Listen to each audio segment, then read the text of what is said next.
मध्ये टाकू। अरे तुम्ही सगळं बंदच करून बसले होते 2.5 वर्ष, म्हणून 2 वर्ष अगोदर जे आहे हे माननीय मुख्यमंत्री महोदयांनी कायमचं जे आहे घरीच बसले होते, कायमचं घरी बसवण्याचं काम केलं। आता जे सर्वसामान्यांमधून मुख्यमंत्री आलेत त्यांना जाण आहे सर्वसामान्यांची। आपल्याला काय कळणार 1500 रुपयाची किंमत? आपण जे आहे सोन्याचा चमचा तोंडामध्ये घेऊन आले तर आपल्याला कसं कळणार की 1500 रुपये जे आहे ते माझ्या माता भगिनींना जे आहे हे कशासाठी लागतात?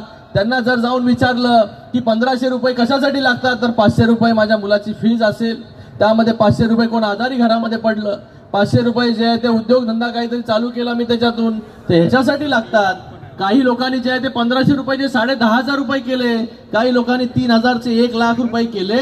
कारण की महिला जर सक्षम झाली तर पूर्ण परिवाराला सक्षम करण्याची ताकद जी आहे ती महिला ठेवते। महिलेमध्ये इतकी ताकद आहे म्हणून तिला सक्षम करण्याचं काम आम्ही करतोय।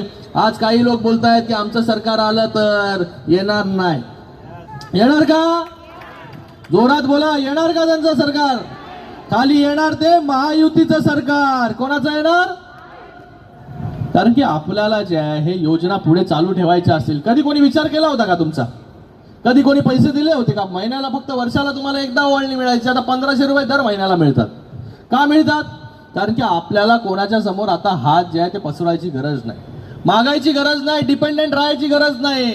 आपण जे आहे ते आपला कारभार स्वतः जो आहे, मुलाबाळांची सेवा असेल, आपल्या आई वडिलांची सेवा असेल, आपली दवा औषध असेल, आपल्याला जे पाहिजे थोडंफार आपल्या पण मनात मध्ये इच्छा असतात, आकांक्षा असतात करण्याच्या, त्या कोणी विचार केला होता अगोदर?